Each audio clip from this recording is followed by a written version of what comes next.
अब आप कहोगे, यहां पे पुरुष हैं, आप कहोगे राहुल जी आपने हमें क्यों नहीं दिया, महिलाओं को क्यों दे रहे हो? ये सवाल उठेगा, उठेगा। मैं आपको बताता हूं, क्योंकि आज के हिंदुस्तान में स्त्री और पुरुष दोनों बाहर जाके काम करते हैं, जॉब करते हैं, मजदूरी करते हैं, मगर अगर पुरुष 8 घंटे काम करता है तो हिंदुस्तान की महिला 8 घंटे मजदूरी करती है और फिर घर में 8 घंटे फिर से काम करती है। हां, तो ये जो महिलाएं हैं ये दुगना काम करती हैं, इसीलिए इनके बैंक अकाउंट में 1 लाख रुपए जाने वाला है। अब मैं जानता हूं कि पैसा उनके बैंक के अकाउंट में जाएगा, मगर इसका फायदा पुरुषों को भी होगा, मिलेगा। उनके बैंक अकाउंट में जाएगा, मगर अंत में फायदा आपको भी होने वाला है। खटाखट खटाखट खटाखट। कल नरेंद्र मोदी आएंगे, उनके भाषण में बोलना खटाखट खटाखट खटाखट। उनसे कहना जो आपने अरबपतियों के लिए किया वो राहुल गांधी और कांग्रेस पार्टी, खारगे जी हिंदुस्तान के गरीबों के लिए करने जा रही है। भाइयों और बहनों, नरेंद्र मोदी जी ने 2 करोड़ युवाओं को कहा था कि मैं 2 करोड़ युवाओं को रोजगार दूंगा। झूठा वायदा था। यहां की कॉटन इंडस्ट्री खत्म कर दी। छोटे व्यापारी जो थे, स्मॉल और मीडियम बिजनेस वाले थे, उन सबको खत्म कर दिया। फैक्ट्रियां बंद करवा दी गलत जीएसटी और नोटबंदी के कारण। जीएसटी नोटबंदी भाइयों और बहनों अरबपतियों के लिए किया गया था। नरेंद्र मोदी अदानी जैसे लोगों की मदद करना चाहते थे, इसीलिए उन्होंने नोटबंदी और गलत जीएसटी लागू की। इसीलिए उन्होंने अग्निवीर स्कीम लागू किया है। अब 2 करोड़ युवा पूछ रहे हैं, नरेंद्र मोदी से पूछ रहे हैं आपने हमें झूठ क्यों बोला? मैं आपको, हिंदुस्तान के युवाओं को रास्ता दिखाना चाहता हूं। हमारे मैनिफेस्टो में हमने एक युवाओं के लिए क्रांतिकारी काम किया है। योजना का नाम पहली नौकरी पक्की। जैसे हम मनरेगा में अधिकार देते हैं, रोजगार का अधिकार, वैसे ही हम हिंदुस्तान के ग्रेजुएट्स को, कॉलेज और यूनिवर्सिटी ग्रेजुएट्स को, डिप्लोमा होल्डर्स को एक अधिकार देने जा रहे हैं। आदिवासी युवाओं को, दलित युवाओं को, पिछड़े वर्ग के युवाओं को, जो भी ग्रेजुएट है, जिसने भी ग्रेजुएशन की है, उसे हम 1 साल की नौकरी देने जा रहे हैं। उसमें ट्रेनिंग मिलेगी और बैंक अकाउंट में 1 लाख रुपए, 8,500 रुपए खटाखट खटाखट खटाखट महीने के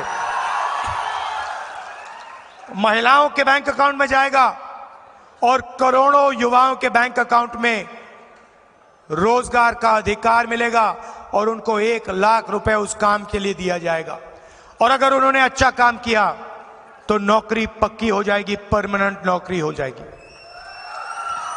भाइयों और बहनों, 30 लाख सरकारी रोजगार खाली पड़े हैं, उनको हम आपके लिए भर देंगे और आपके हवाले वो रोजगार हम दे देंगे।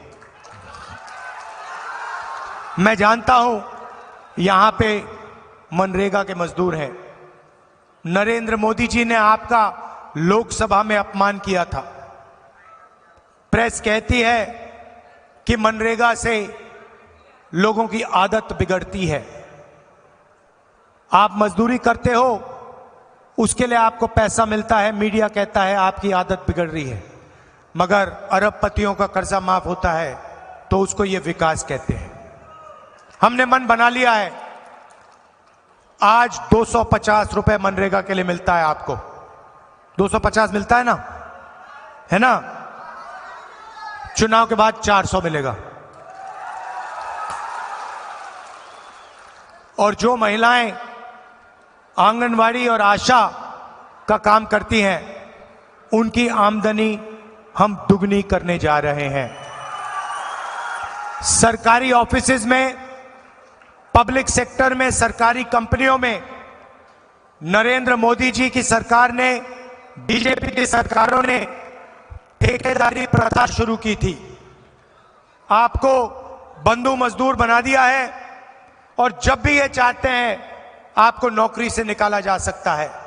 हम सरकार में और पब्लिक सेक्टर में, सरकारी कंपनियों में ठेकेदारी प्रथा को बंद करने जा रहे हैं। अगर आपको नौकरी मिलेगी तो परमानेंट नौकरी मिलेगी, अच्छी नौकरी मिलेगी। ठेकेदारी आप नहीं करोगे, ठेकेदारी प्रथा नहीं होगी। और जो हमारे किसान भाई हैं, आपको मैं स्पेशल मैसेज देना चाहता हूं। आप मेहनत करते हो, मगर जब आपको अनाज बेचना होता है, अपनी मेहनत के लिए आपको पैसे मिलने पड़ते हैं, तब दाम को कम कर दिया जाता है। एक्सपोर्ट पॉलिसी को बदलकर, इंपोर्ट पॉलिसी को बदलकर दाम कम कर देते हैं और हिंदुस्तान के किसान को सही दाम नहीं मिलता।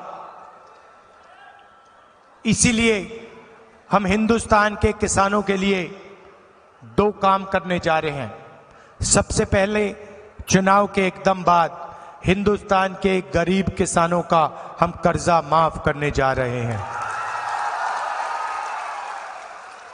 और दूसरा काम, पहली बार हिंदुस्तान के इतिहास में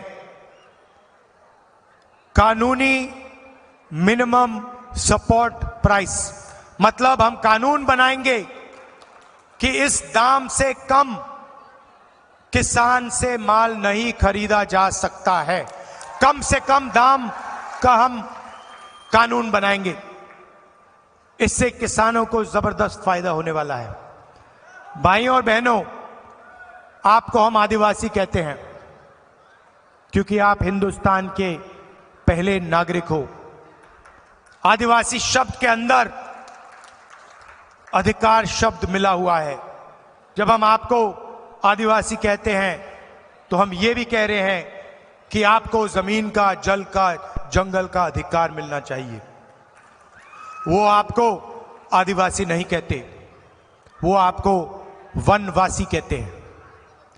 ये हर आदिवासी पर अपमान है। आप वनवासी नहीं हो, आप आदिवासी हो। वनवासी का मतलब वो लोग जो जंगल में रहते हैं। बीजेपी कहती है आप वनवासी हो,